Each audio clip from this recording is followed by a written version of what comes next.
Mention Indian cuisine and curry immediately springs to mind, but as our next guest will tell you, there is more to Indian food than that. Manjunath Mural is an award-winning chef at Indian restaurant The Song of India, where for years he's been giving traditional Indian food a modern spin. His latest creation, a Sandlewood smoked saffron crusted chicken, and it sees him blending a range of Indian spices in perfect balance. For more on the importance of spices to Indian cuisine, Chef Mural.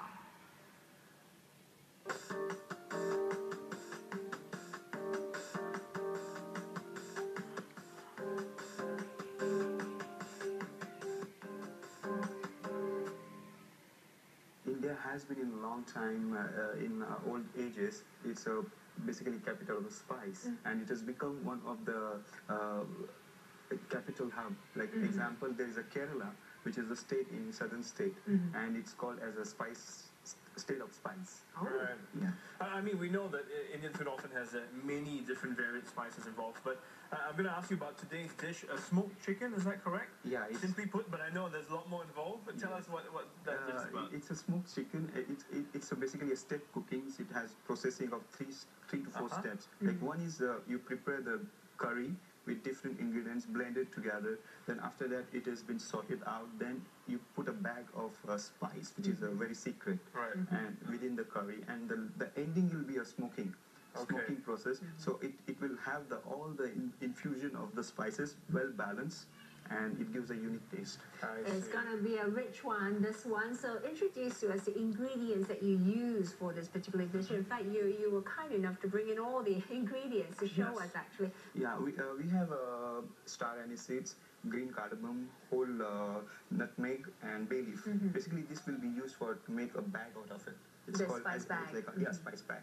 Other than that, we use the powders like nutmeg powder.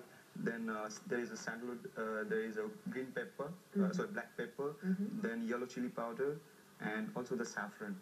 The sandalwood is interesting. I mean, if I can, that stick that Suzanne is holding there is, yeah, well, of course, because the stick version just looks like a wood. You can smell it.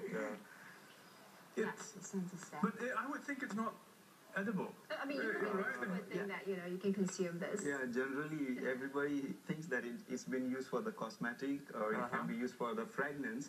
But in India, this is also one of the unique spice which is used in Nawab's cooking, the cooking of Nawabs, and it gives a unique flavor. But you cannot use directly into the cooking, but you can use in some of the processing, like could be one of the smoking process. And to add the flavor to it. Yes. What flavor would it add? Yeah, it will have a woody smoke flavor, and not only has, but it also well balances another ingredients, which all it cover up, and it makes a more of unique. Not just by itself, because whenever I smell it, I think of furniture. I can imagine it will go great with smoking, just because of the nature of it, right? Yes. Okay. Okay, so the other ingredients involved, you're going to show us how, you mentioned something about a spice bag as well, right? Yes. And is it really a secret, or can you show us? Yeah, I can. Okay. I can show that. What we are using for the spice bag is a muslin cloth, and I'm using star anise seeds. Okay, and just put star anise seeds and some green cardamom, nutmeg flower, and bay leaf. Okay. So this spice bag is really used to flavor your paste, is that right? So this bag would then be wrapped up, and you would sort of cook with it instead of, I guess, individually adding the ingredients sometimes. Okay. This dish has a unique thing. It has to be cooked on a slow fire, like around 35 to 40 minutes. So all the flavors of the whole spices will indulge in the gravy, and it will infuse so well. It will make one of the richest gravy, because you can see so many richest items are here. In fact, I can already smell it. I can already imagine what the dish will turn out to be like and taste like. Okay, so this is a spice bag, and this is what you're going to put, and I suppose that's the end product after all the ingredients are added, plus a spice bag as well, right? Yes. After once we do this, then we add the smoking. How do you add the smoking at the end? Because the gravy is ready. Right. Chicken is ready. Because you can't. When the smoking takes place, it shouldn't be cooked further. Right. It should be smoked and should go to the plating. So once you cook this gravy, then you take a charcoal, you burn the charcoal, put some little bit of ghee, basically or oil, and sprinkle some sandalwood powder on top of it, and you cover the dish. I see. And once and just keep it for 15 to 20 minutes. Later you open the dish. You have the whole aromatic pleasure greeting you. And you just mix the dish so that all the smokiness will be there within intact in that. And again, you shouldn't overpower the smoke. Shouldn't be for longer time. It should be 15 to 20 minutes. It's an ideal time for the smoking. Okay, and when you're talking smoke, it has to be charcoal here. The traditional good old-fashioned charcoal that has the most authentic flavor. So it add that subtle flavor to it. Yeah. Okay, so after that's done, that's when it goes, like you said, straight to plating, right? Yes. Maybe you can show us the final touches to this dish.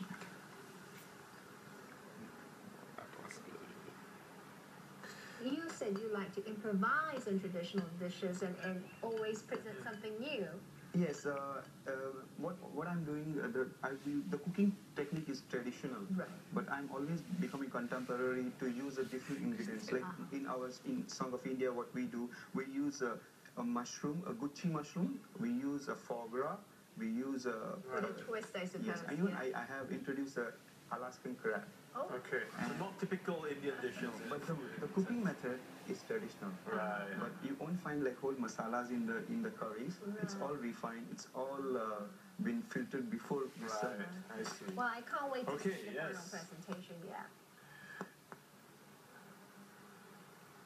That's amazing. All these spices really have a very rich... There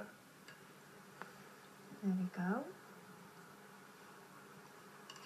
So it's meant to be rich, creamy, and you have it with a little bit of rice as well on the side.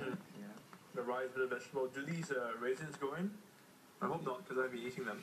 I think it's final touches.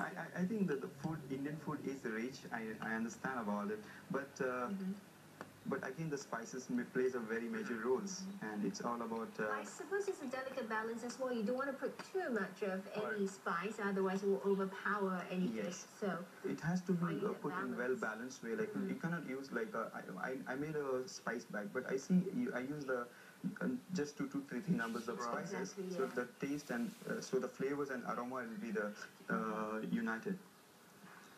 There we go. Nice. Something you can put a chives on top of it. Beautiful. And voila, there you go. What do you call this again? This is called a smoked sandalwood smoked saffron crusted chicken. Saffron crusted chicken. How nice. Look at that. Yeah, so now I know, I mean, to be honest, we often don't appreciate it, not knowing, there's so much hard work involved in all the different spices, but the flavor that comes out at the end is quite amazing. I mean, for breakfast, I think it's heavy, but I still breakfast? think we can tuck in this morning. Don't you agree? Yeah, we can. We will do so right after this, because I think it's going to get a little bit messy when we tuck into that.